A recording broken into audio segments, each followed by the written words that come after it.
Welcome back to The Burn, everybody. I am Ryan Van Deaver, and we are presented to you by Hot Zone Sports, the information that you need to know, built with you in mind, for the people, by the people, and with the people. Join the HZS community today. Today, I am joined by a very special guest, a very prominent figure in Wichita, Kansas, Mr. Rashad Daniels, or Coach Daniels, as many may know him by. How's it going, Yeah, man? it's going well. Going well.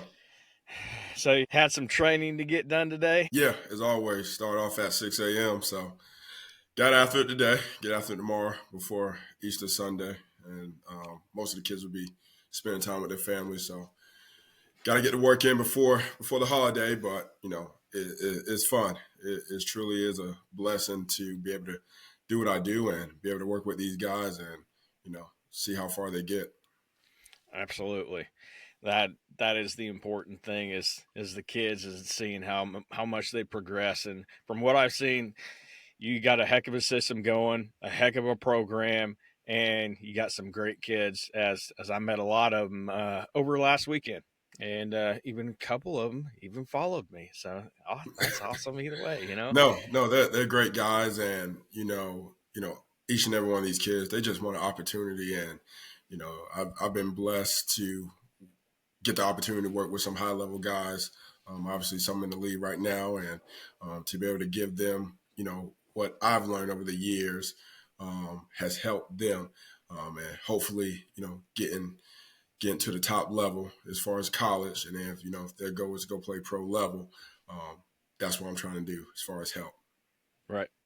So you grew up in Florida, is that right?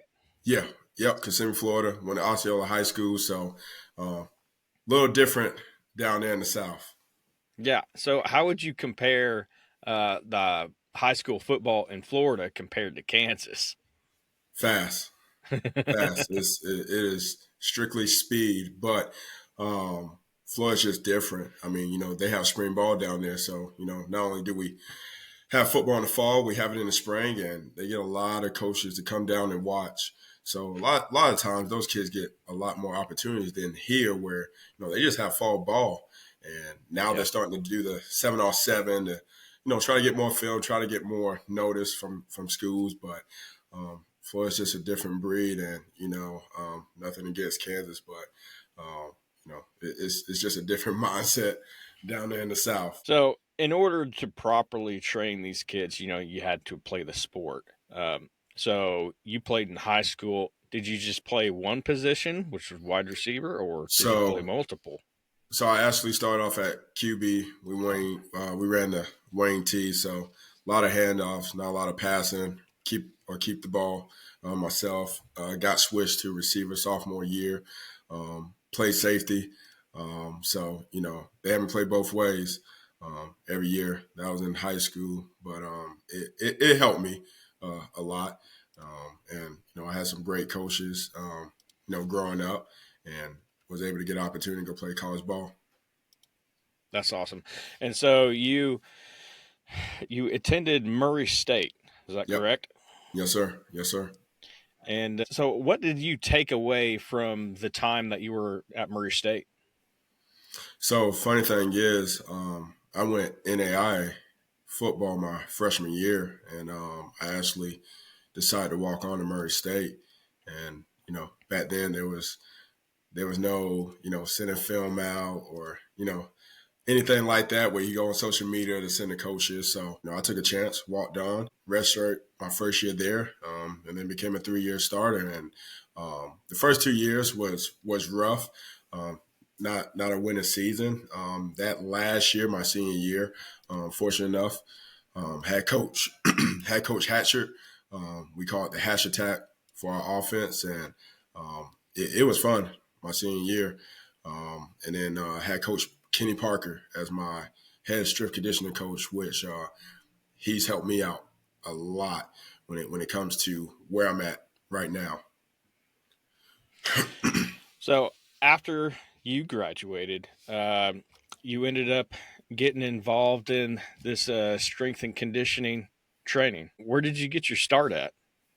So actually, and that's where Wichita comes in because I came down for a couple years, played arena ball here, so kind of still playing ball, and then one day, Coach Parker gave me a call, gave me a text, wanted to see if I wanted to take an opportunity to be a strength conditioning coach, and you know, for him to give me that opportunity, obviously he's seen something inside of me that, I never thought about being a strength coach. My goal was to still play ball. I still enjoyed it. I loved it. But I at the time I had to think about my family. I had my second oldest son on the way, and it was an opportunity. I'm like, I can't let this one go by. So I was able to go to Rutgers University, and that was the best 4 years of my life. A lot of teaching, even though I played the sport, even though I did all the training, on the coaching side is very different. You got to know the body movements. You got to know, the volume, the intensity, and all that other stuff. But to work with some of the best athletes, that had the chance to play at a D1 level, especially in the Big Ten, kind of opened up my eyes a lot. And, to build that relationship, build the connections with a lot of the players, it was fun. It wasn't so much, hey, go do this reps, go do this. It was more about, all right, what's going on outside the weight room, outside the school, what you need help on. All right, let's go get some extra work. It was sort of like I was almost like their best friend, going to get some extra work at midnight to 2 a.m., knowing these guys got to go get working at 6 a.m. But that's kind of relationship I was able to build with some of those guys. Oh, we have a couple of comments here. Uh, Lloyd Van Deaver says looking good. Thanks. And Maddox McGinnis, he says best in the 316. I think that was meant for you. I'm not Yeah, sure if it was that's meant for that's me. that's my guy, Maddox. He's probably happy I said that, but that's a kid right there that is, in my opinion, is gonna have a lot of success. He loves ball, he truly do. And as much as I get on him, I love his work. I love what he does. I love how he go about his business, and I'm excited for the future for that kid. Yeah. So we will talk a little bit more about Max later in the show, but let's get back on track. So, did you play any like a semi-pro ball or pro ball? Just arena ball. After college, I did get a shot at the CFL. Okay. Everything doesn't happen the way you would like to, but I say this, everything happens for a reason. And even though I didn't get a shot at the NFL, even though I didn't get my shot at the CFL, everything I went through led to this. And honestly, I'm happy. I'm so happy to do what I do. I'm so happy that I'm able to work with these guys. It's fun, and you hear it from the kids. Coach, when do you ever go to sleep? I mean, I rarely get into sleep, because I'm always thinking about, all right, if today didn't go well, how do I switch it the next day? I never get satisfied, and that can be a good thing, that can be a bad thing. But for me, it's always how can I get better, because every athlete I work with, I want them to have success. And it doesn't have to necessarily be, hey, you playing college ball. It can be, hey, you have your own business. Hey, you're a CEO. Hey, you're a great father. Hey, you're a great husband. At the end of the day, I want most of my kids to have a great life down the road. So in the next 5 to 10 years, they're doing well. They're doing fine. And if even if I was just that small percentage to help, I'm satisfied. Yeah, that's everything, and it's awesome. So, one question that I do have, you address it a little bit, but what motivated you to pursue a career in strength and conditioning, and how did you ultimately become a CSCS? It was one day, and like I said, I thank Coach Parker a lot. I'm chewing out a guy in the weight room because he's not doing his reps the right way, and I didn't like it. After that session, he pulled me over to the side and basically just told me, "You look, if you want the respect from these kids, it's not so much about chewing them out, getting in the butt. It's about building that relationship, building that connection. And then once you do that, those kids will run through a brick wall for you. those kids will take the adversity and go to work. So I've gotten to learn that it's not so much yelling, which I still do, to this day, but I have to build that relationship. I have to build that confidence in a kid in order to put in the work that I'm looking for. And I fell in love with the process. The CSCS it's probably one of the hardest things I ever done. I mean, you're talking about a test that it's hard to get, and most of the master strength coaches they'll tell you it took them 4 to 6 times to pass. It's hard, but necessarily that doesn't make me the coach I am today. What makes me the coach I am today is getting on the floor, hands on with the kids, building that relationship, build that connection, and learning every day how to connect with these kids and get them motivated to push a little further than where they're at right now. One thing that was crazy to me when I was actually doing some research, and I knew it a little bit about CSCS, but like when you have to take that test, it's pretty expansive. Like it Oh is yeah, one of the more difficult tests yeah, out there. yeah. It is. But I mean, if you're talking about working with college athletes, pro athletes, the best of the best, you better have something that recognize you as one of those coaches. And like I said, having a CSCS that gives parents the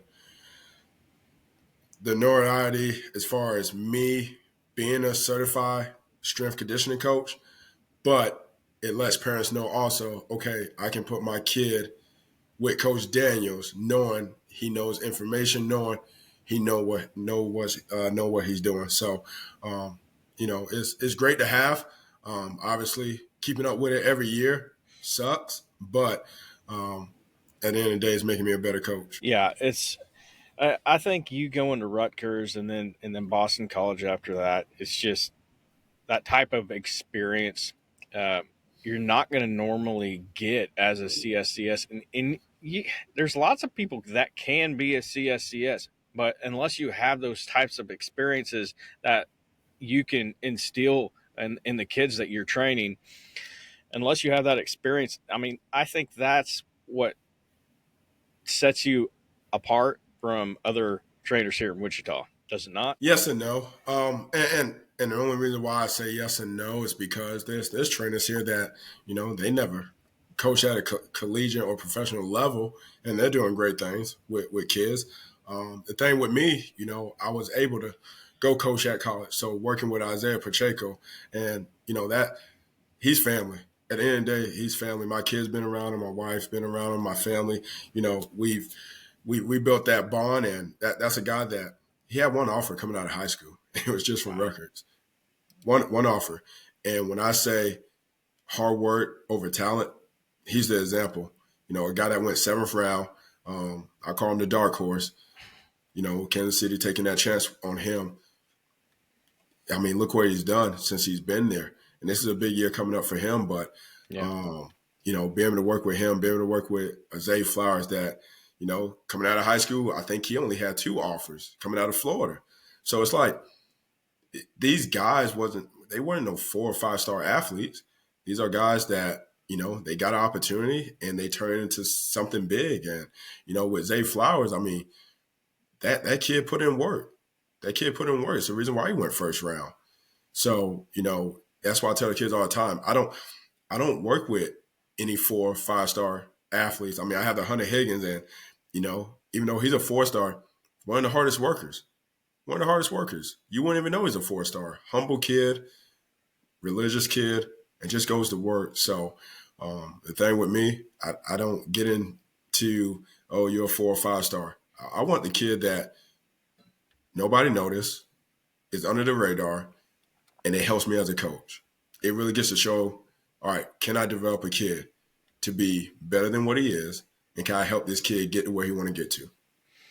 And do you have any kids, because they are teenagers and I have teenagers of my own, but do you have any kids that when they come into the program and either they don't take it seriously or you just can't coach them because of the teenage attitude. And what do you do in that situation? I mean, I've had some kids where I've had that talk, and I'll tell them, hey, if you can't work, if you can't necessarily work, if you can't do it yourself because you're not doing it for me, you're not doing it for your parents, you're not doing it for your other coaches. If you can't do this for yourself, I'm the wrong coach for you because we're training to be elite. Everybody's good, and that's fine. To me, good is average. We don't have time to be average. I'm trying to be in that 2%. I want my guys to be on that elite level. And if that's something you're not chasing, then this is the wrong place for you. I want you to be great. I want you to be great in everything you do. So that means we got to work. That means we got to outwork everybody else. That means we got to do things differently. That means not only are we training, we're taking care of nutrition, we're taking care of hydration, we're taking care of sleep, we're taking care of recovery. We're doing all the little things that are more important than the training itself. So we do have a question here. Have you trained anybody that went to Notre Dame? No, but hopefully the kid Maddox will be the first. That's his dream school, and that's what we're working towards right now. That's great that you said that. Let me see if I can find it here. Yeah, that's great that you said that because I'm just gonna throw this out here. Notre Dame guy. Hey, McGinnis, if you're listening, I will give you the encouragement that you need. So Yep. we did have another question. Um, what does it take on a daily basis? Like, what do you do on a daily basis to prepare yourself for the strength and conditioning when you encounter in your work? I mean, like my days are long because I'm working at Northwest High School, which I got the football team, I got all the other sports teams, and there's days I'll get up to the school around 4 o'clock in the morning, Hmm. just to, and it's crazy. Like I'll read or I'll watch some videos of training. I'm always trying to figure out, all right, this is what I need to do better. This is what I want to learn. All right, this is what I want to do today. So, my day starts off at 4 in the morning. And then, I got the football team coming in, close to 6:30. They're training. And then, I have weights throughout the whole day, whether that's athletic weights or just, some normal classes. And then, football again after school, we're doing speed school. That's what we call it. So speed training after school with those guys. And then, I'll get done about 4:30, head to the facility. I mean, I'm there sometimes 5 to 9.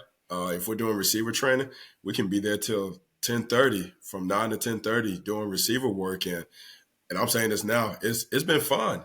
It's been fun. Like sometimes I don't get how I don't get too much sleep, but I'm enjoying it. I'm enjoying being out there with the guys. The development has been phenomenal.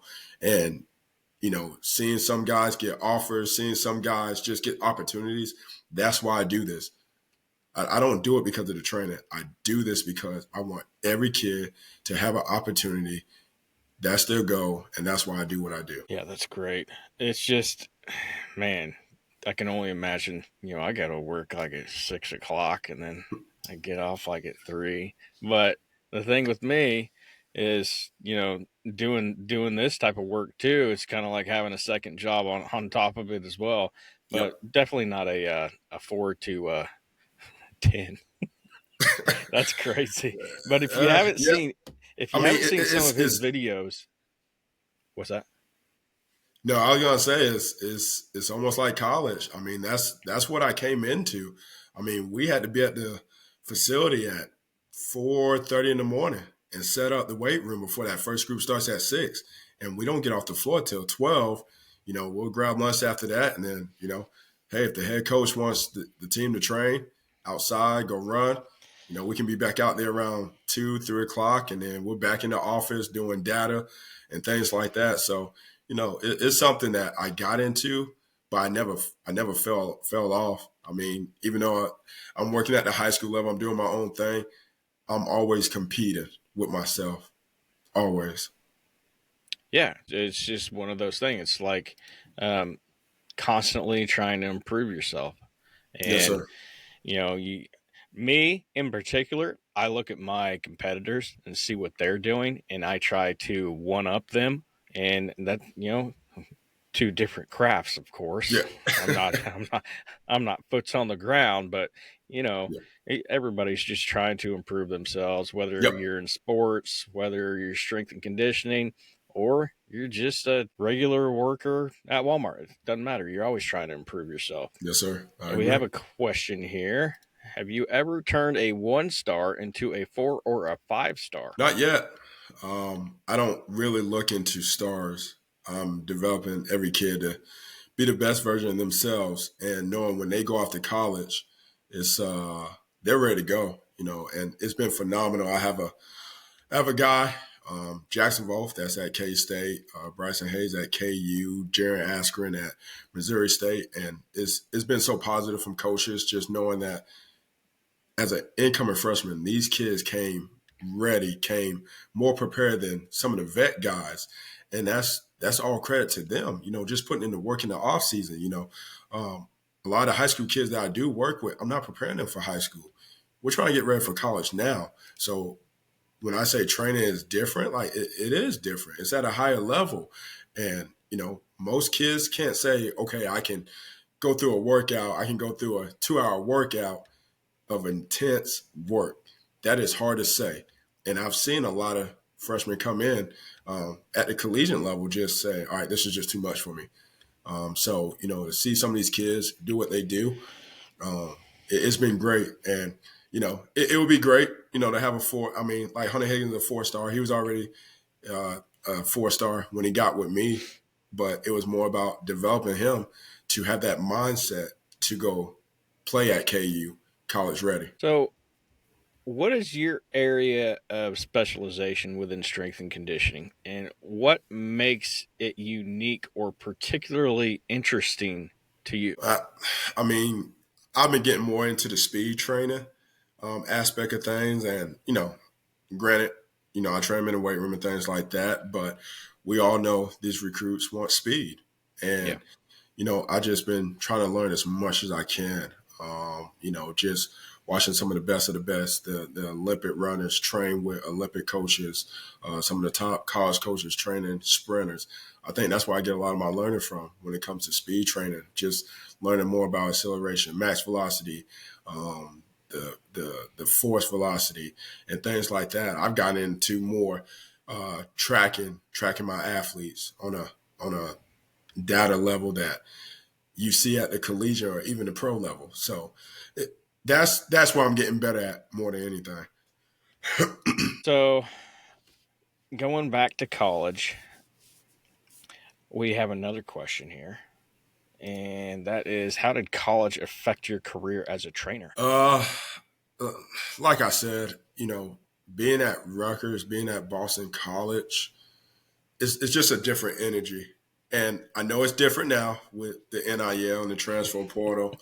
But when I was coaching at the collegiate, um, that brotherhood, it was great to build. Um, Seeing guys trust each other, and work hard. I mean, at Rutgers we had a thing called Valentine's Day. Probably one of the worst workouts you could ever go through. I Mm. mean, 2 hours of straight, brutal, intense work. And you'll see guys like they will struggle, but their teammate just picking them up saying, hey, you got to go get the next rep. We're trying to go win. Like, you got to go. It's just a different level of intensity at that collegiate level. And as a coach, it pushed me more to bring it to a higher level. If we're telling players that, hey, you need to bring this energy today, we best better have that energy the same, well, even more energy, to coach these kids. So it was never a day where you'll see me or any of the staff come in like, oh, it's just another day or we're tired. No, it was like, all right, we about to go to work.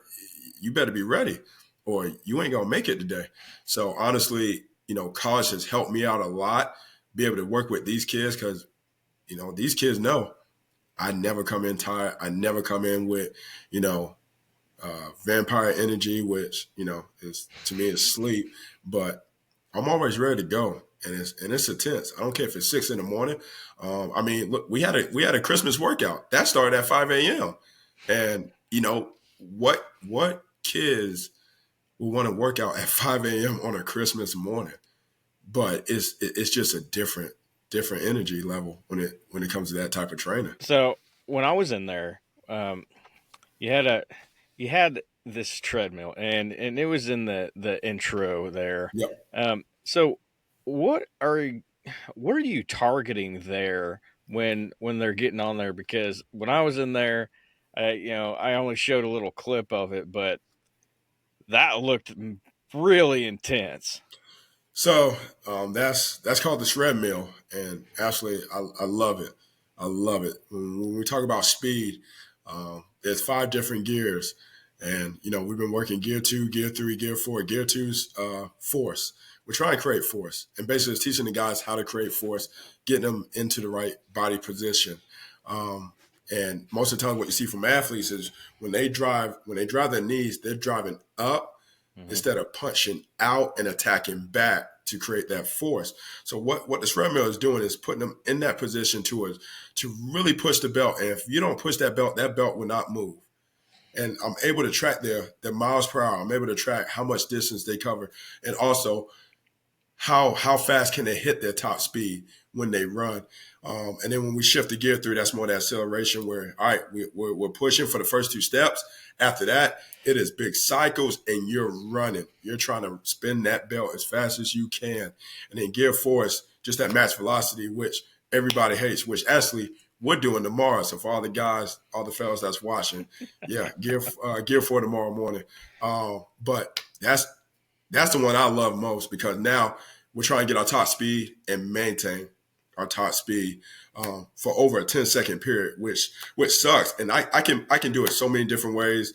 We have a resistance, so hey, if we're hitting resistance 6 on gear 4, week 3, all right, let me see you on resistance 4, week 5. I want to see you PR because that means you should be spinning the belt a lot faster because that resistance went down. So it's different ways of doing it, but it's been great. And I think the guys are seeing, how much faster they're getting with it.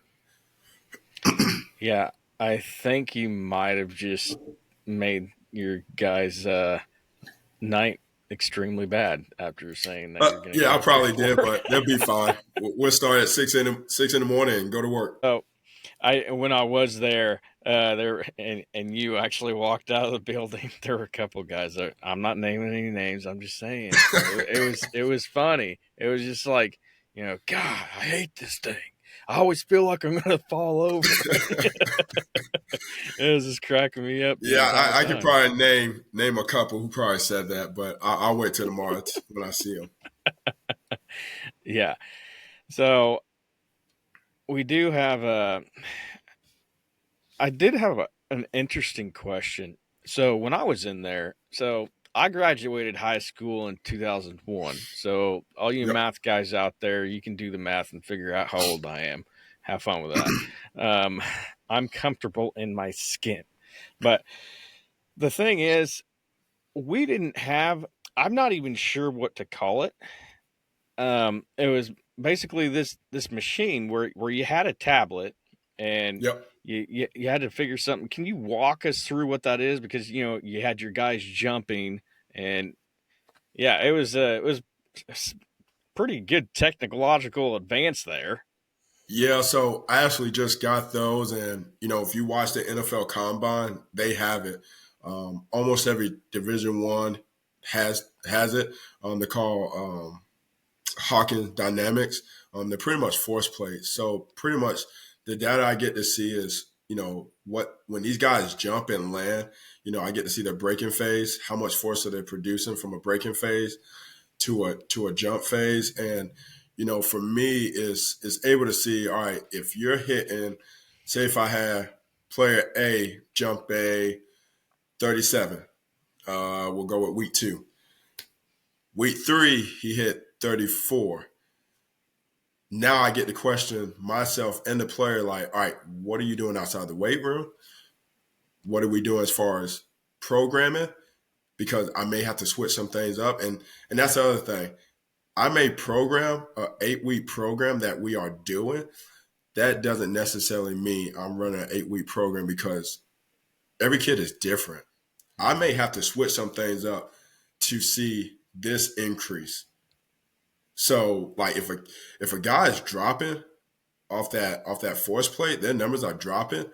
I'm going to switch some things up to get those numbers to go back up. And necessarily, it doesn't mean it has anything to do with the weight room. It could mean, all right, he's not doing his recovery like he's supposed to. Oh, he's not getting his sleep like he's supposed to. So a lot of times, a lot of that data helps me figure out, all right, this is what we need to switch up to get you back on track and to keep improving. So, right now we're actually going, we started week 6 today. And, for the past 5 weeks, guys' numbers have tremendously increased. And what I have to let the guys know is you're not going to increase every week. There's going to be some weeks where you're either going to be around the same or you're going to slightly decrease. For me, I don't want to see a big decrease where it's like, okay, this is all red. We got to fix it now. So it's been great. And those guys seeing those numbers, that's what kids want to see nowadays. They want to see data. And I'm going to say it now. Tracking data sucks. And it sucks for me because I'm the only one doing it. I don't have 4 or 5 assistants helping me.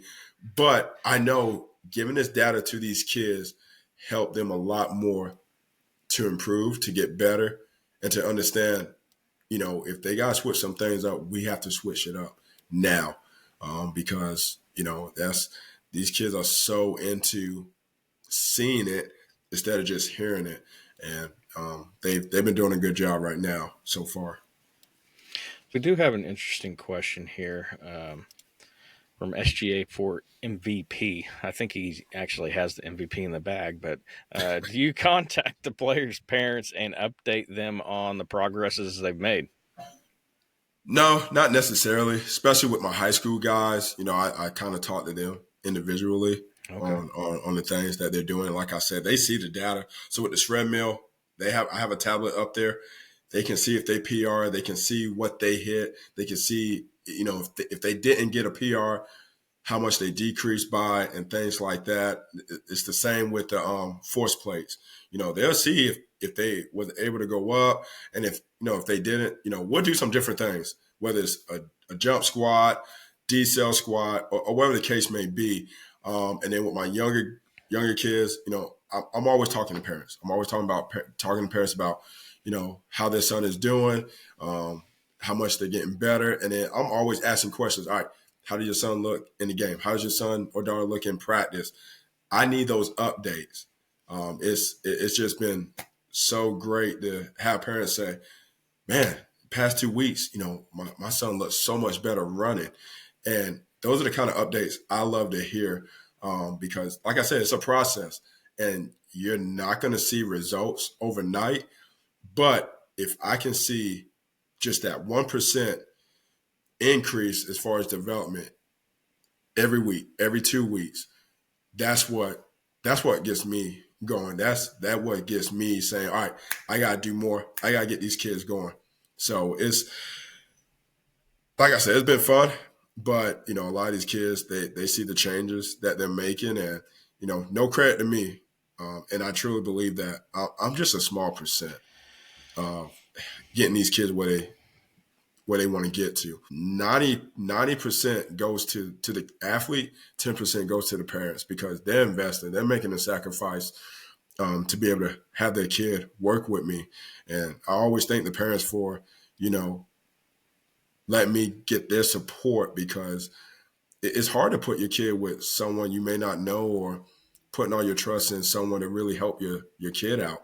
I mean, I have 4 kids of my own, and, there's going to be times where, dad doesn't know this.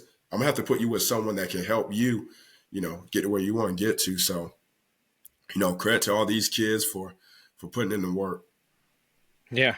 I mean, there's only so much one guy can do and so much the parents can do.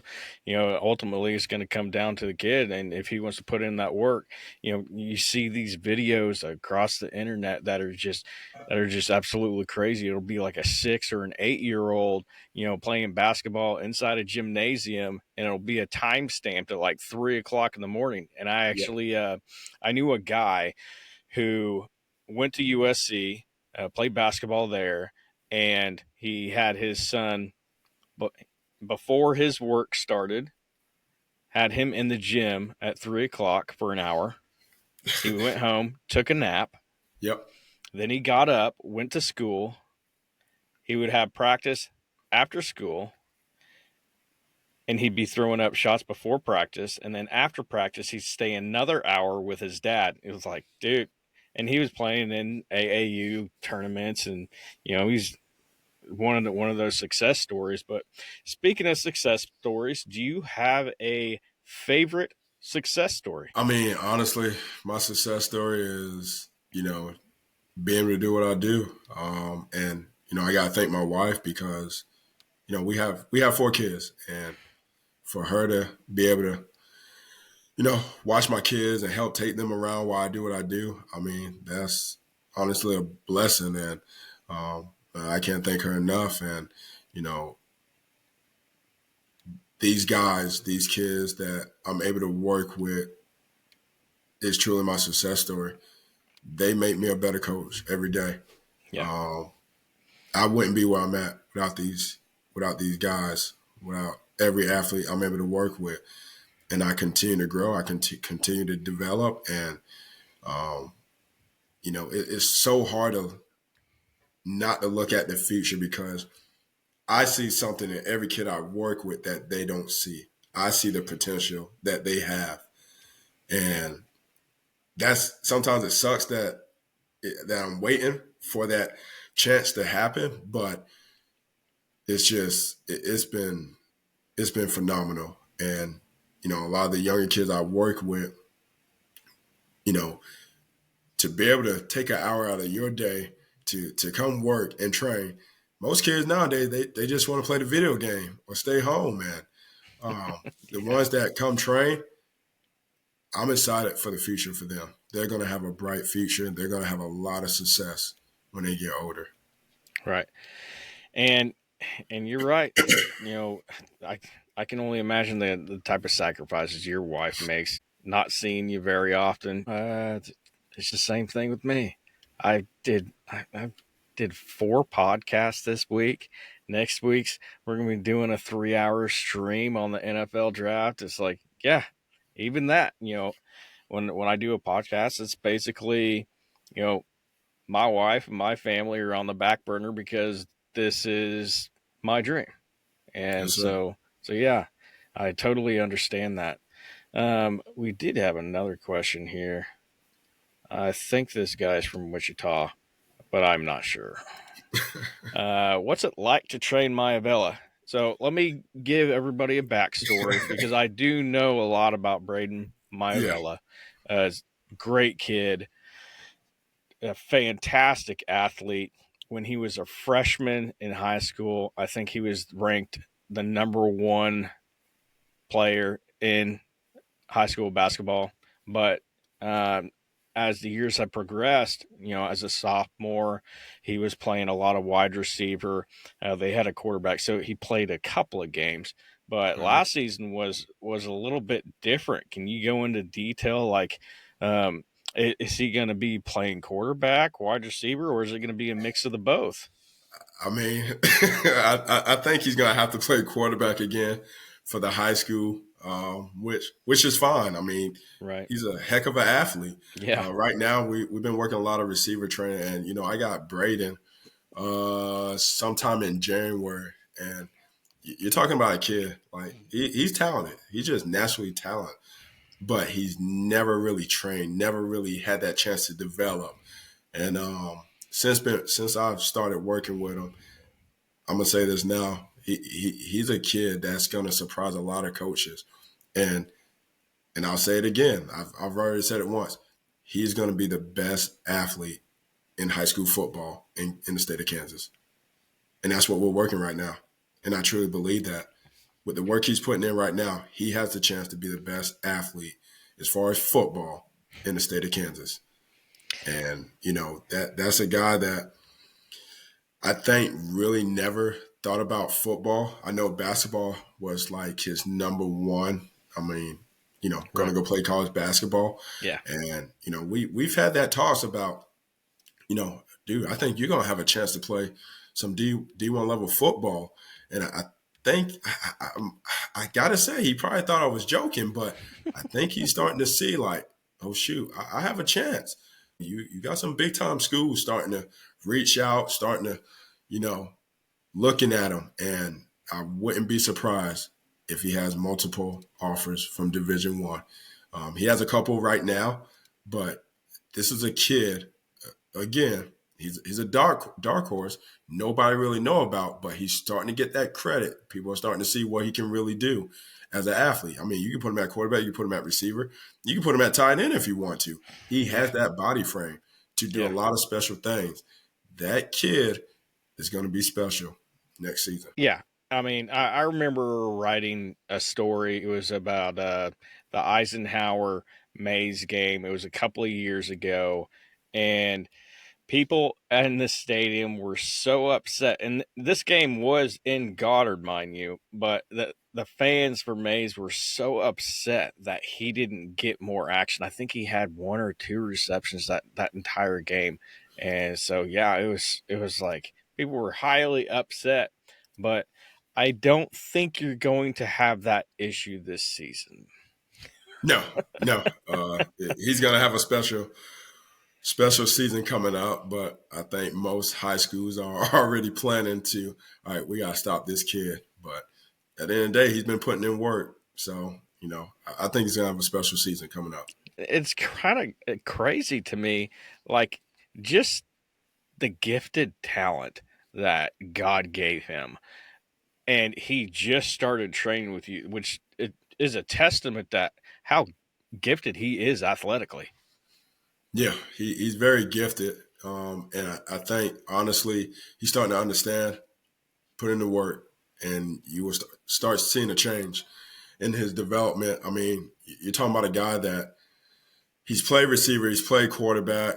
He's never really trained. And now that, he's been training, getting in the weight room, doing the speed training, you're starting to see that change as far as how he moves, how much explosive he is. I mean, he already had jumping ability, but now it looks like he's jumping out the gym, like even more. So Yeah. the work he's just been putting in, and it's just been incredible. I mean, when you tell a kid, hey, 9 o'clock, we're doing receiver work, he shows up. Hey, 6 a.m., we're doing receiver work. Hey, he shows up. That's just a kid that's starting to understand. All right, I'm trying to get these offers. I'm trying to let these coaches know I'm the real deal. Yeah. That's awesome. So let's get back to your training here. So what is is there a certain age bracket of kids that you bring in, or is it just high school or middle school involved? How's that work?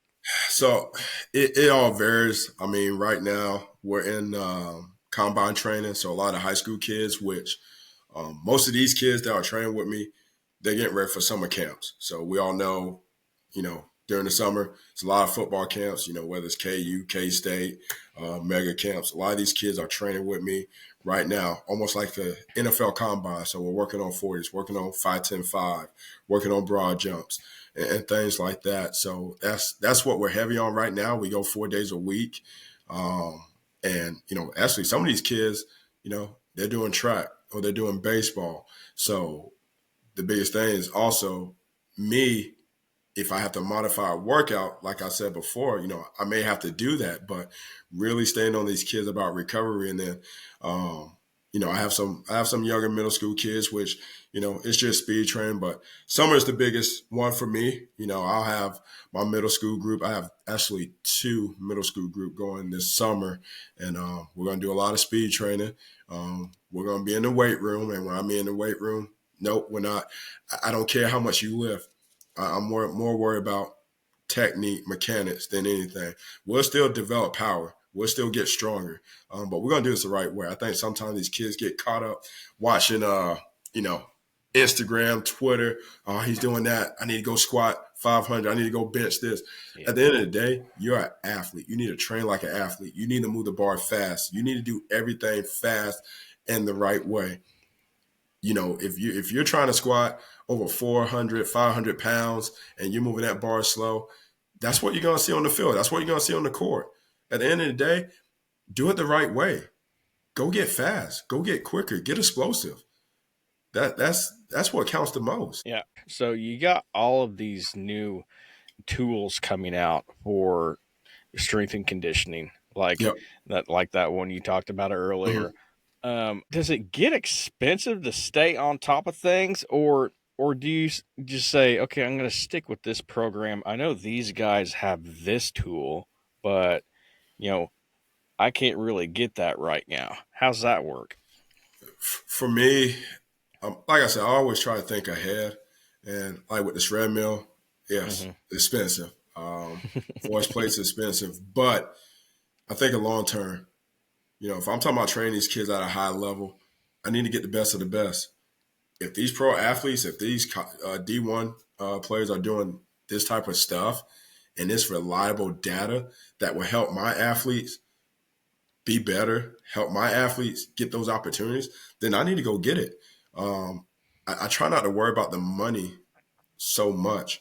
I just want my kids to have the opportunities to play at the highest level. And I want to get the best of the best. I don't care how much it costs.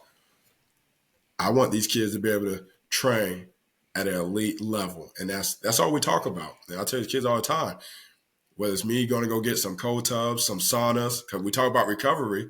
And most of the time, do I know if these kids are doing recovery? No. So if that means, hey, I need to go get this stuff for the facility so we can start doing more now, then that's what I need to do. But I want to make sure I take care of my kids the right way. I got two questions for you here. The first question is, what is your short-term goal? And your next question is, where do you see NXT level performance in 10 years? Short term goal, keep developing athletes.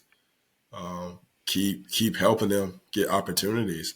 I will say in the next 3 to 5 years, I will have a facility that every athlete can come train at, and not only train, but can do recovery, nutrition, everything you see at a high level.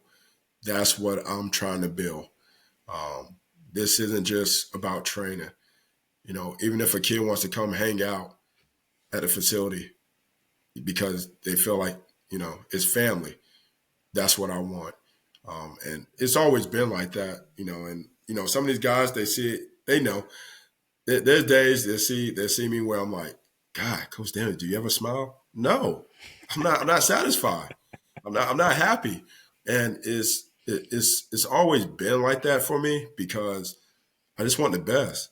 If I'm training you, like I'm trying to help you get to where you want to get to. If you say you want to go play at Clemson, all right, this is what we need to do, go play at Clemson. And I won't be happy until you get that offer from Clemson. But the next 3 to 5 years, I want a facility where if these kids want to come back and just hang out, that's fine. All my college guys, Coach, I want to come back down. I want to come train. Even though they're home with their family, nope, here you go. We got a facility. Come train at. Yeah. So it's a long process, but the way things are going, I can see it happening. But I just gotta keep busting my butt. I can't slow down. I can't stop. Yeah, we both got that in common. And sometimes I have to be taken back to earth and add a little balance into my life. But but Yeah. I do have another question here. And it's in terms of just how you come up with these training programs for the kids. Like, are they all the same? Like, say it's a wide receiver group. Um, would they have the same program, or would it differ a little bit? Well, I'll say this. So, like, if we take a summer program, because I get football players, and we all know in the summer they have their own workout with their team. Yeah. So, we'll do speed training, and based off what they do that day, I may say, hey, nope, we're going to do this differently. Now, like I said before, I have a program. That doesn't mean necessarily this is the program we're doing. Everybody's different, from a receiver to an offensive lineman to a linebacker to a basketball player to a baseball player to a tennis player. Everybody's different. Like right now, I have an in-season training program going on. I have a couple of baseball players, softball, basketball. I have a golfer. So, we're all doing speed training, but when it comes to that weight room, everybody's different. It's in season. You Yeah. know, your baseball, your softball, your golf players. It's a lot of rotational movement. So I'm trying to develop that. My basketball players, we're trying to develop power. We're trying to develop more lower body power. We're trying to develop the shoulders. So it's a little bit different when it comes to everybody. And I'm starting to get more to where, how can I individualize to each athlete? And that's hard. Like I said, me being the only one, that's hard. But Yeah. coming from the collegiate, we didn't do that a lot. It was a lot from, what the coach want. And, it's more of a team bonding, team training. Whereas now it's more, all right, how can I help you as an individual get to where you want to get to and develop you? Yeah, that's good stuff. So I do. So last Saturday, I showed up, and last Saturday was like my only day off at work. But I woke up early, just like everybody else, because I'm on the grind as well. That was prom day for my son, by the way. That was fun too. It was really windy that day. Yeah. Luckily, Yep. I don't have hair. Whatever. But anyway, you knew that I took some of your guys to the side, but you didn't know exactly why. So let's go find out why.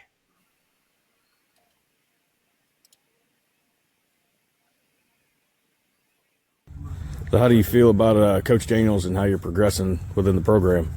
He's been really great. He's helped me with a lot with my recruiting. He's helped me get my body changed. I feel a lot faster, feel a lot stronger. Where do you go to school? Heston, Kansas. Hessen. All right. Ryder Campbell, Wichita Northwest High School. So, how do you feel that you're progressing within the program with Coach Daniels? How do you feel about him? I feel like Coach Daniels is like a huge part of my development. I didn't really have any recruitment or really any skill before I started working with him, and he's changed a lot for my life.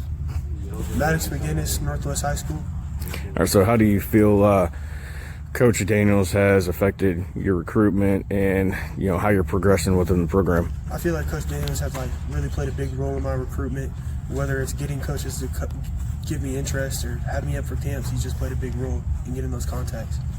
Derek Morgan, Eisenhower High School. All right, so how do you feel recruitment process that Coach McDaniels has helped you, and how do you feel like you've developed during the program? So I just recently started working with Coach Daniels, and my recruitment process is already over when I started working with him. But in terms of training, he's been a really good coach. I'm already noticing the change in my speed and strength, so it's been really great working with him. I'm Griffin Baker. I'm from Northwest High School. Okay, so how do you feel that Coach Daniels has affected your progression and the recruiting process and everything within the program? So I've worked with him since my freshman year, and I've gone from no coach to talk to me and all that, and I've seen a bunch of recruitment now, and he's just helped me lead to where I am. How does that make you feel, man? Honestly, just sitting backstage, I wanted the attention to be on you. And it's just it'll just bring a tear to your eye that all of your hard work, all of your late nights, all of the grinding, the dedication is just, it's working out, man. First off, thank you to those guys. Because like I said, at the end of the day, they would not be in this position, if they didn't put in the work, and to even give me a little bit of a credit, it just shows how humble they are. But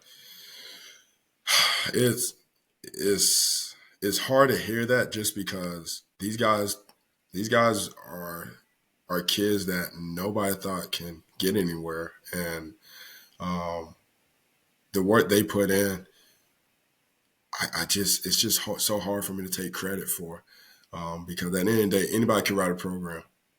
You put these kids with anybody, any other coach, any other trainer, and put them with their program, they would still work 10 times as hard. So for me, it's going above and beyond, helping them with recruiting, helping them with nutrition, doing all the little things that you won't see from other people. But I think that shows them how much I care for them, how much I appreciate them, appreciate their support, their parents' support. At the end of the day, all these guys are family. Once you start working with me, you're family. And any way I can help you, I'm going to do it.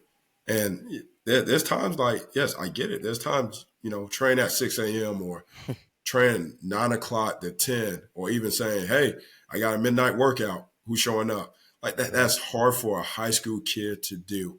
But for these guys that have been doing it, I can't thank them enough, because I'm getting better as a coach. And it's a reason why, more and more kids are wanting to come, work out, because they're seeing the improvements with them.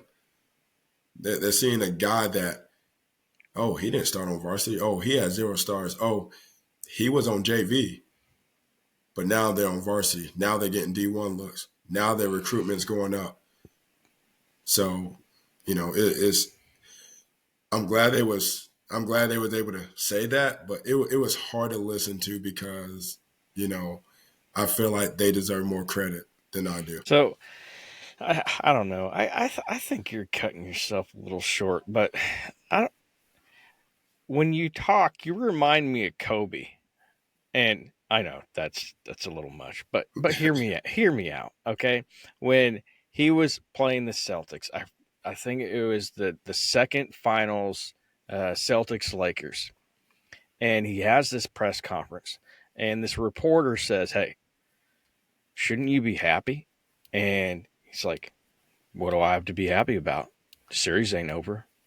I ain't champion." And so I see that a little bit in you, because the story isn't over. The story is just beginning.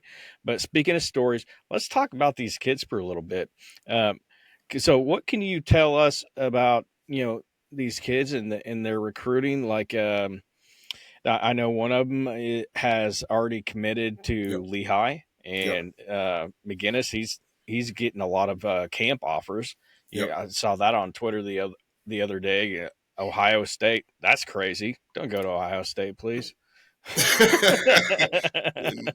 Ohio State is a big one for me, just because that's where Coach Parker's at, and Oh, really? I've been there a couple of times. So, I'm always a Florida Gators fan, but I will go for the Buckeyes here and there.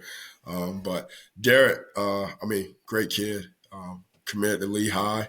And, I actually just got him, for this spring program. And this is a guy that just came in and just worked. A guy that, I tell him all the time, hey, you may be going to college, but you're not going to college to redshirt. Like, why are we not working to go take the spot, go be a starter as a true freshman?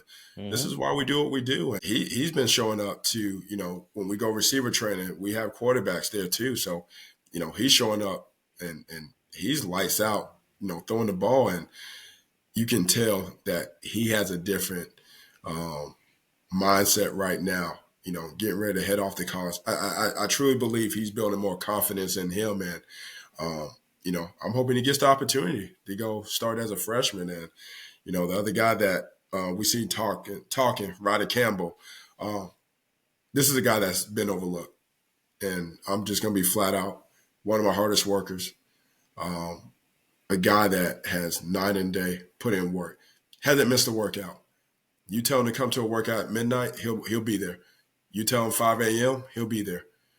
And he actually just got his First D1 offer, I believe, last week or 2 weeks ago, but got his first D1 offer, which I think he's going to have more.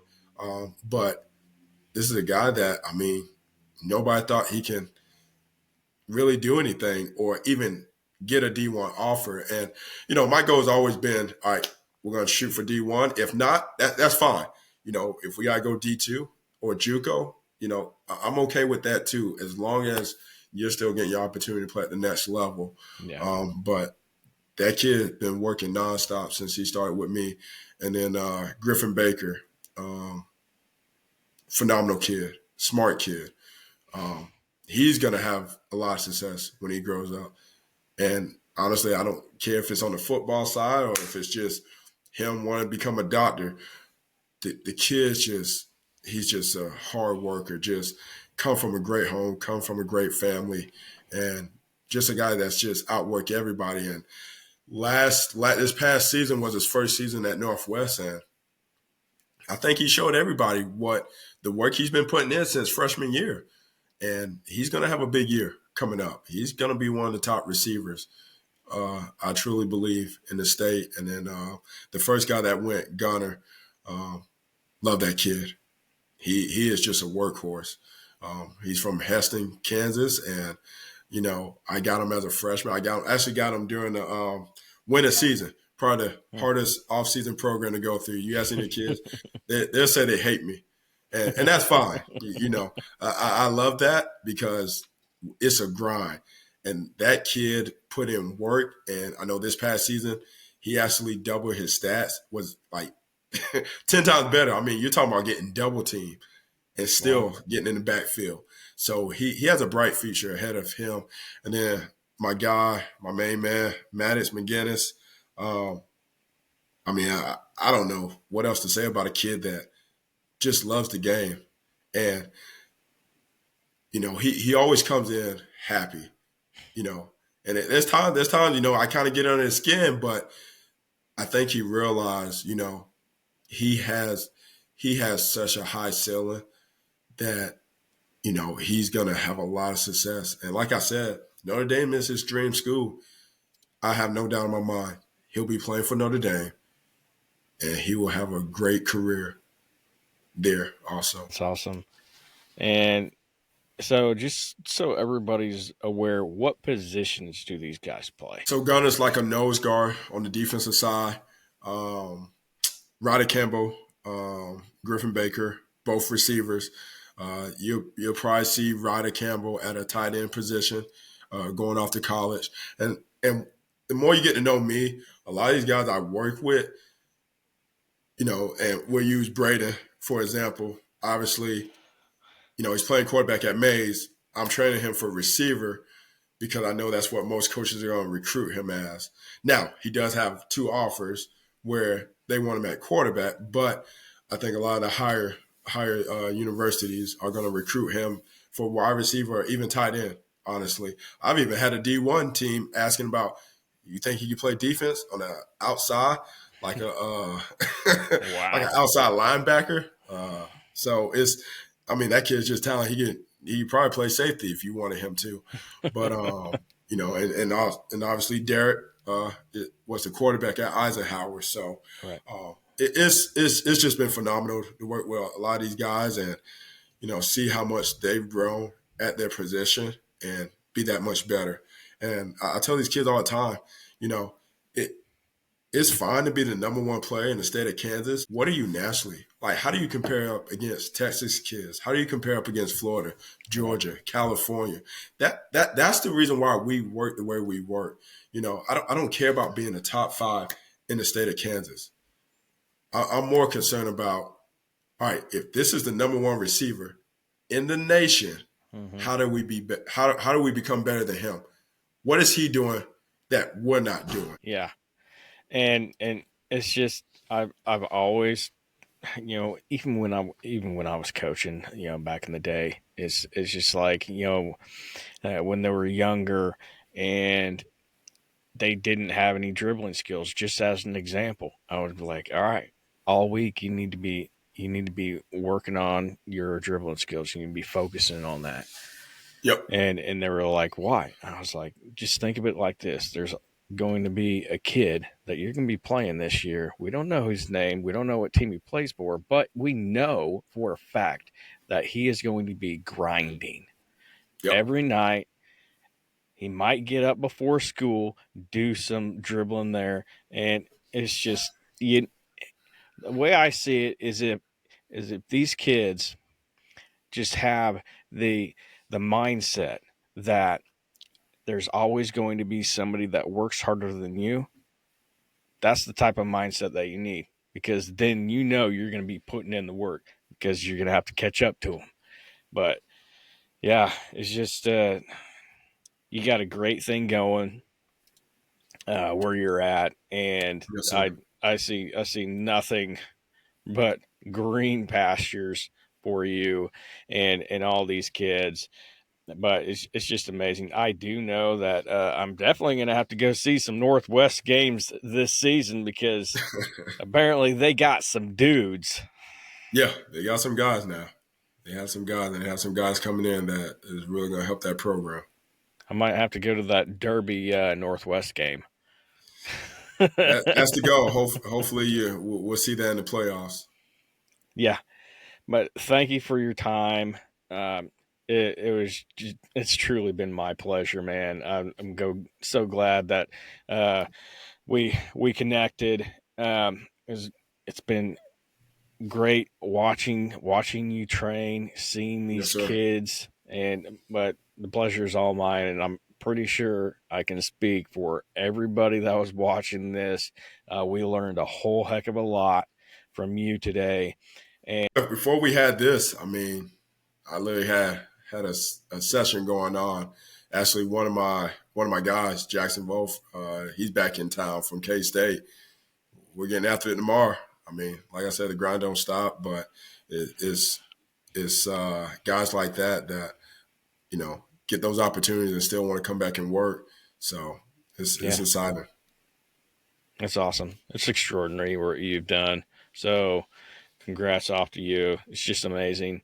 Uh, keep doing what you're doing, man, because there's lots of people watching, and well, there's nothing that you love more to see than a success story coming out of Kansas, because you had Avery Johnson coming out of Mays, Yep. and you don't see a lot of kids. You had that tight end out of Goodland, but you don't see a lot of players garnering the attention that they deserve. And Yep. and so I agree. in future episodes, I'm going to try to bring on some of these players to get them recognized nationally, so they do get the recognition they deserve, because it's not just a motto, it is 100% true. I am for the people, and Yes, sir. forming great relationships, and that's what Rashad Daniels here. We're forming a great relationship, and it's just, I love success stories. Even being success stories locally. That's Yep. a side topic, but I love success stories like this. It's just awesome. Appreciate it. Thank you. Thank you. And I hope, the people that were watching kind of understand my story, kind of understand what we're building here in Wichita. And it's going to be phenomenal. A lot of these kids are going to have opportunities, and you'll be seeing a lot of these guys and girls playing on Saturdays, Sundays, at the next level. And it's going to get busy for me where, all right, I got to travel, go watch you play, go watch you play. But, this is the fun part. It Oh really yeah. is.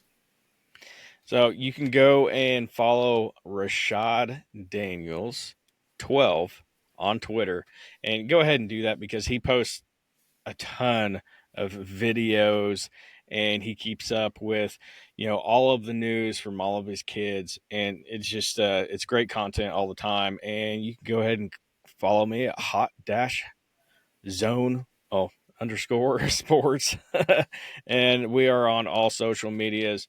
But before I get out of here, I just want to say thank you for joining the episode. It was a great conversation, and I hope everybody walked away a little bit smarter. And on that note, we will have to say peace out